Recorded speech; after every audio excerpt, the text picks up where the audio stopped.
रावण का अलग नियम है। मतलब मुझे ये समझ में नहीं आता, लोग तारीफ भी करते हैं बड़ी रावण की, और यार वो सीता जी को ले छुआ नहीं था सीता जी को।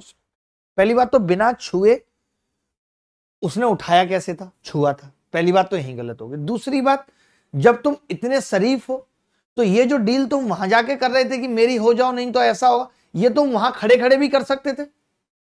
वहां खड़े खड़े ये डिसाइड कर लेते कि सीता जी आपको मेरे साथ चलना है नहीं चलना है, ये देखो मेरे मोबाइल में ये मेरी सोने की लंका है, मैं ये, वो वहीं पे डायरेक्ट मना कर देती।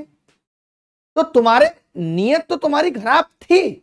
ऐसा हो सकता है कि वहां जाके अपनी पत्नी मंदरा के डर से तुम ऐसा नहीं कर रहे थे, मंदोदरी के डर से, मुझे जो लगता है, क्योंकि गलती आपने की है, पूरा फॉल्ट किया है आपने, आप गलती पे हो। आपने मारीच को पहले उस तरीके से भेजा, मां सीता को छल से हरने की कोशिश आप की, वो बेचारी चिल्लाती रही, अपने गहने उतार के फेंकती रही, और वहां जाके तुम शराफत दिखा रहे हो अपने एरिया में।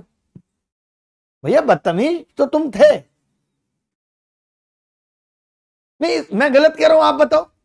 भाई आपने पूरी प्लानिंग की कि भगवान राम को किस तरीके से धोखा देना है, क्योंकि आपको पता था कि भगवान राम से तो आप जीत पाओगे नहीं, आप लक्ष्मण से भी नहीं जीत पाओगे। आपने उनको भी भगा दिया वहां से, मां सीता अकेले रह गई और आप उन्हें हर के ले गए। वहां जाके आप दिखा रहे हैं और बड़े आप शरीफ हैं साहब, रोज सुबह शाम मिलने आते हैं।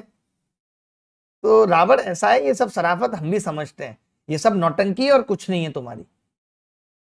तुमने गलत किया, और ये सब तुम्हारी रची रचाई कहानी थी। पहले तुम्हारी सिस्टर ने आके भगवान राम और भगवान लक्ष्मण को छेड़ दिया वन में, जबकि सोचिए प्रेम तो वो था जो उर्मिला ने किया लक्ष्मण जी के लिए। 12 साल उस विरह में, उस प्रेम में वो लौ जलाती रही, बुझाती रही, जैसे शोले में उन्होंने किया है।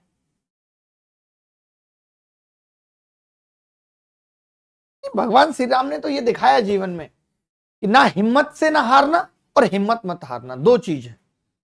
और देखो जीत प्राप्त की उन्होंने, रावण जैसे राक्षस पे, जिसपे इतनी सारी शक्तियां थी, निपटा दिया था। मजा आ गया था जी। मैं रामायण देख के सबसे ज्यादा इमोशनल हुआ हूं अपने जीवन में, जब हमने पहली बार रामायण देखी, जबकि मैं कोई छोटा नहीं था, 11th या 12th क्लास कर चुका था मैं। नहीं ब्लैक एंड व्हाइट नहीं थे, हमारे यहाँ कलर थी, पहली बार आई थी ऑस्कार कंपनी की 7,500 रुपए की, ठीक है।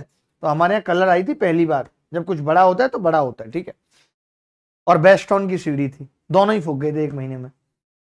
तो हमने रामायण बहुत देखी और मैं इतना इमोशनल होता था, मतलब मैं ऐसे सोचता था मन मन में भी, हे भगवान मुझे ये राम सीता मिल जाए तो मैं इन्हें अपने घर बुला लाऊं, ऐसे। मतलब मैं इतना मनमोहित हो गया था सीता जी को देख के, उनकी बातें सुन के। आप भी के साथ भी वैसा हुआ?